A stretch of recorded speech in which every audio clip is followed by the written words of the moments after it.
Hello friends, welcome to my channel क्रांतिकारी news. माँ से है मोदी और माँ से है मौलाना शाद। जिनको चिढ़ना है, जलना है, अंटशंट कमेंट करने हैं, वो भी 2 मिनट दूर रहें हमसे। बात की गंभीरता को पहले समझें, क्योंकि हम कमेंट किसी के नहीं देखते हैं। ठीक है ना। मुझे बीपी का मरीज बना दिया यार तुम लोगों के कमेंट ने। और मोदी जी ट्विटर पे, और सुरेश प्रभु रेल मंत्री को ट्विटर पे कुछ लिखो तो कुछ हो जाता है। हम तो मोदी जी को ट्विटर पे लिख चुके, फेसबुक पे कह चुके कि हम अपना रैंडम टेस्ट कराना चाहते हैं। कुछ नहीं, प्रॉब्लम नहीं, हमें हार्ट में, दिल में, यहाँ दर्द होता हम अपना ढेर सारा इलाज चाहते हैं। आयुष्मान योजना फ्री है तो अनिल उपाध्याय एक 4 बार जनता के लिए, भारत की जनता के लिए सत्याग्रह कर चुका है, सत्याग्रही है। और अपने हक की बात, हक की डिमांड करता है कि भाई हमें इलाज दो, ये दो। नागरिक हो ना, बहुत टैक्स दिया, बहुत कुछ किया, तो हमको मांगने का हक है। हम इस समय जो कह रहे हैं वो बहुत गंभीर बात है। मां से मोदी और मां से मौलाना शाद। तबलीगी जमात, मौलाना शाद, जो पाल घर की घटना हुई उसको मैं इश्यू नहीं बना रहा हूं। मॉब लिचिंग कैसी भी हो, कहीं भी हो, किसी धर्म के लोग करें, नहीं होनी चाहिए, ठीक है, नहीं होनी चाहिए। लेकिन बोया पेड़ बबूल का तो आम कहां से हुए। मॉब लिचिंग होती रही ढेर सारी, और हमारे देश के गृह मंत्री, प्रधानमंत्री इस पर जो है बहुत अच्छे भाषण नहीं देते थे। देने चाहिए था ना कि ये सब चीजें नहीं होनी चाहिए, जनता को एक रहने कहते। मां से मोदी, मां से मौलाना शाद। मौलाना शाद इस समय फरार है, ये है वो है, दुनिया भर के चैनल बता रहे हैं, लेकिन मौलाना शाद का एक ऑडियो आ गया ना। मौलाना शाद ने जो तबलीगी जमात में जो बात बोली, मस्जिद में आप खत्म हो जाइए, तो उसके बाद मौलाना शाद ने एक तरीके से अपनी बात को वापस लेके अपना ये नया बयान जारी कर दिया ना। तो मौलाना शाद कोई देश के प्रधानमंत्री, मुख्यमंत्री तो नहीं है ना, वो तो एक धर्म गुरु हैं। धर्म गुरु भाई, आशाराम बापू राम रहीम के भक्तों ने इतना सारा तोड़ फोड़ कर डाली, तो राम रहीम के जो ऑफिस में ढेर सारे उनके भक्तों की लिस्ट मिली होगी, सब पे रासुका लगा दिया क्या? आशाराम बापू के यहाँ जितनी भक्तों की लिस्ट है उनमें सब पे रासुका लगा दिया क्या? हमें ये बात हमारी गौर करिए। मां से मोदी, मां से मौलाना शाद। और आज मैं एक बात कह रहा हूं, अभी अभी मैंने शशि शेखर जी, बहुत वरिष्ठ पत्रकार हैं, बहुत सीनियर हैं, आदरणीय शशि जी के, उस पर मैंने यही बात लिखी कि जब मैंने अपनी कानों से, आंखों से देखा है कि जब युद्ध हुआ था बांग्लादेश वाला, तो इंदिरा गांधी एक दिन में 4-4, 5-5 बार दूरदर्शन पे बोलती थी। दूरदर्शन की व्यूइंग जब बहुत कम होती थी, दूरदर्शन बहुत बड़े बड़े एंटीने लगा के, बहुत ज्यादा, पता लगा 1,000-500 घरों में कोई एक आध टीवी होता था, टीवी के बाहर भीड़ लग जाती थी। उस समय प्रिंट मीडिया ही शिखर पर था। तो जैसे ही सवेरे अखबार आता तो हम अपने पिताजी को याद है, जल्दी से जल्दी अखबार वालों के हौकरों के पास भीड़ लगती थी, और अखबार लेकर के लोग जो है अनपढ़ गंवार लोग, वो कहते भैया मेरा पढ़ के बता दो अखबार में। हम अखबार, हम छोटे क्लास में पढ़ते थे, हम अखबार पढ़ते थे, और मेरे आसपास के लोग, पापा जैसे कभी कभी मजाक सा होता था, पापा अरे दरोगा जी जरा एक खबर पढ़ के बताइए, आ रहे हैं 4-5 लोग, भीड़ लग जाती थी चौराहों पे अखबार पढ़ने के लिए। अखबार पढ़ पढ़ के पढ़े लिखे लोग अनपढ़ गंवार लोगों को समझाते थे। हमारे देश की जनता तो भाई केरल में है, पूरा देश केरल हो गया है। पूरे देश में हमारे 100% साक्षरता है, पीएचडी किए हुए सब जितने गांव में है लोग घूम रहे हैं ना। ऐसा नहीं है। बहुत बड़ी संख्या में निरक्षर भट्टाचार्य हैं हमारे देश में, और बहुत बड़ी संख्या में जो हैं जाहिल, पढ़े लिखे, अनपढ़ लोग हैं, जो हर धर्म के हैं, हिंदू, मुसलमान, सिख, ईसाई हैं।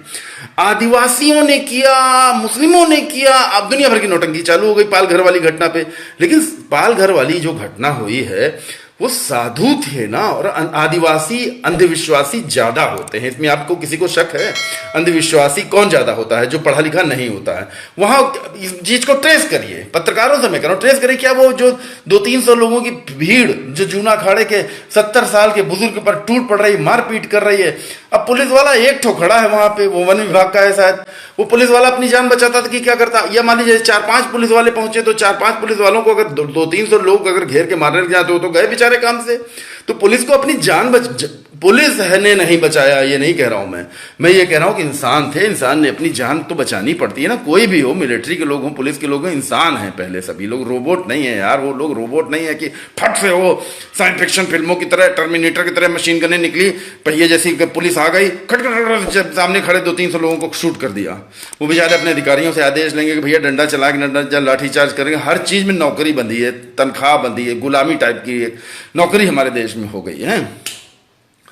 हम क्या कह रहे हैं कि उन लोगों को, वो पढ़े लिखे लोग अगर हिंदू ही थे, सारे हिंदुओं ने ही जो है 70 साल के बुजुर्ग पे को पीट पीट के मार डाला। 1 2 4 नहीं थे, बहुत बड़ी संख्या पे थे। उस पे बहुत बड़ी संख्या में पढ़ा लिखा समाज जो है बवाल काट रहा है। आज मैं जो बात कह रहा हूं उसको समझिए।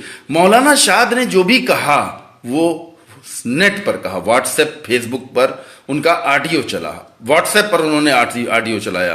तो यानी वहां पर जो जमात के लोग इकट्ठे हो गए, जमात के लोगों को मौलाना शाद ने सबने रोज रोज मौलाना शाद मीटिंग तो नहीं कर रहे थे। जब वो लॉकडाउन हो गया, सबको जब क्वारंटाइन कर दिया गया, तो उसके बाद जो है बहुत बड़ी जमात को इकट्ठा करके 50-60 हजार लोगों की भीड़ इकट्ठी करके वो तो नहीं कर रहे थे, व्हाट्सएप पे वो बोल रहे थे।